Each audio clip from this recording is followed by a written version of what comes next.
How to refill HP 920 cartridges.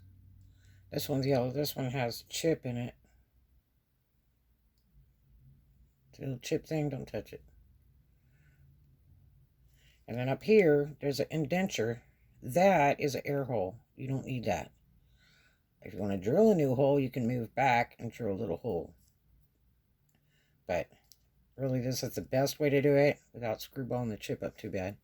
And you can always turn the chip thing off on the printer. But this is the easiest way to do it without having to open it up or damage it. It takes about 5 minutes. I fill this big syringe up half full. And this is waterproof ink, permanent ink.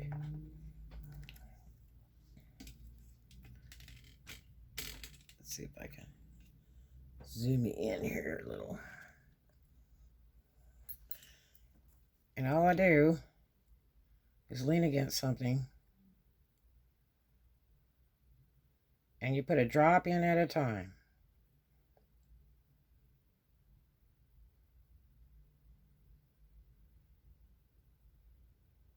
And don't overflow it. Because you'll see it bubble over. It'll get like a curve. Just steadily keep dropping it.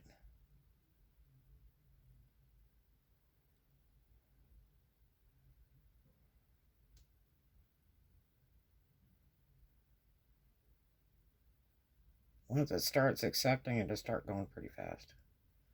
But it's still about 5 minutes per cartridge. These cartridges hold a lot. They do about 300 sheets of print.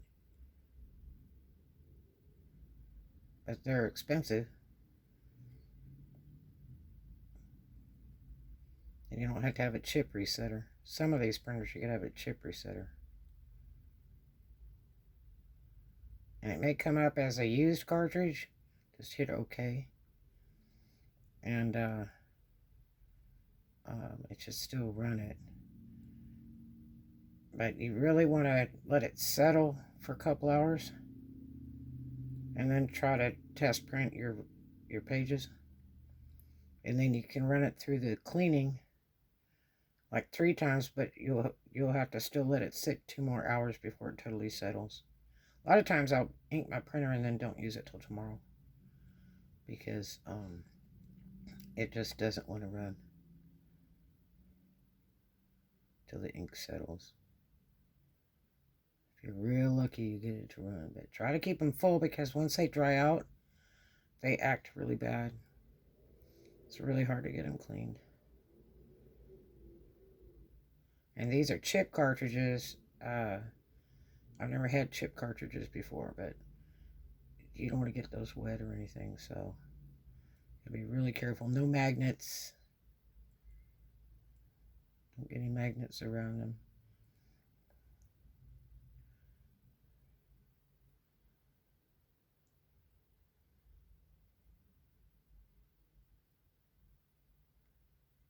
But I got a really nice printer in the box. I took it all apart and took the ink cartridges out. It's real clean. It's an older printer. It's like 10 years old, but it's really nice. And it just looks brand new.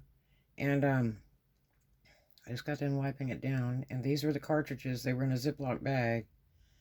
No telling how many years they've been sitting in that storage. So I'm going to try to get this printer to run, because my other one I bought at the secondhand store is missing a piece to it. So I have to put like a book under it to hold the paper up to go in, and it's a pain in the butt.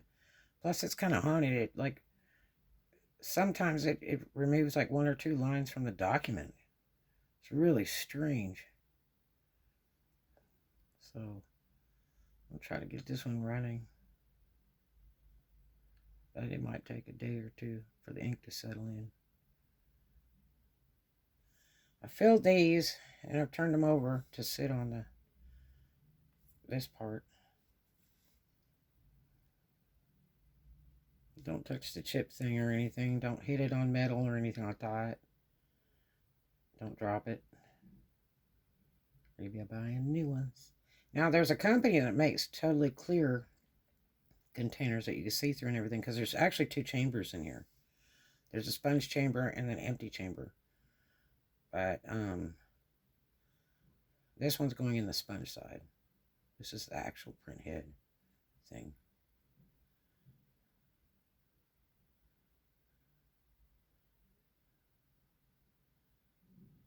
It's still taking it. But like I say, it takes about 5 minutes. You want to lean your arm against something to hold it still and try not to overfill it. See it go down? So it's accepting it very well. This ink is fast drying and it's permanent, so it's real temperamental. If you get it dry, it'll clog it up. So I've got quite a bit of ink in there so far. And this is easy to read because it has a yellow cover on the cartridge, where the red has the pink cover, and then the blue is the blue cover. And then it's got an extra large black, which is so nice. Those are so expensive to get, those extra large cartridges, but they're nice.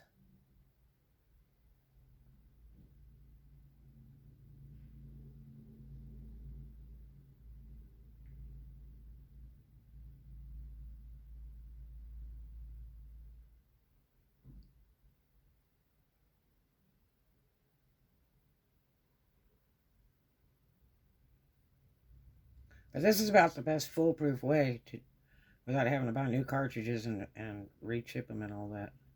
This is for HP, Hewlett Packard. And it may work for all the other printers too. You just have to try it. But I'd rather do this than be opening up holes and drilling holes and typing them up and all that kind of stuff.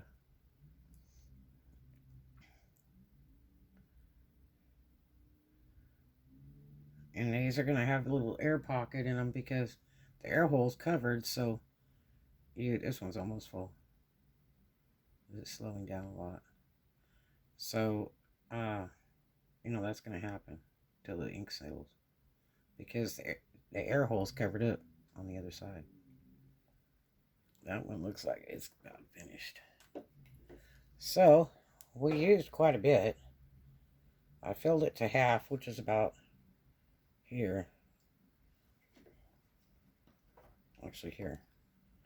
I filled it to there, so this is really big, so this is a 20 milliliter, so I filled it to like 10 milliliter. So it looks like I used like 5 milliliters, I guess. I'm gonna put this in here real quick so it doesn't dry out, because this stuff dries real fast. Okay.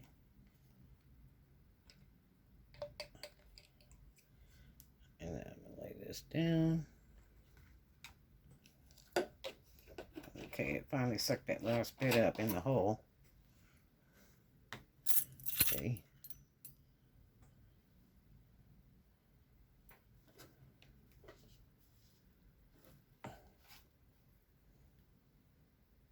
See that?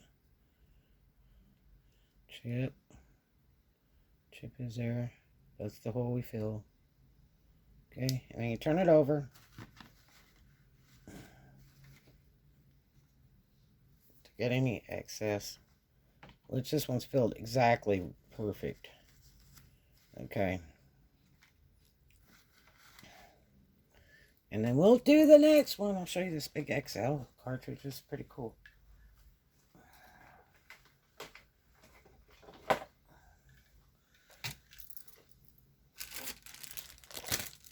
So it had a little Ziploc bag.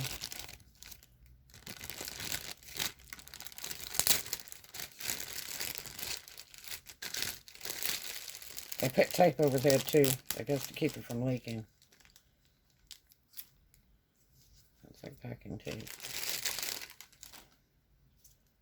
But it feels light, so let's see, this is the XL. It's the jumbo cartridges saying to print and print and print. There's a chip. Don't touch the chip. And this is where we're going to fill in this hole. All right. Talk to you later. Hope that helped you.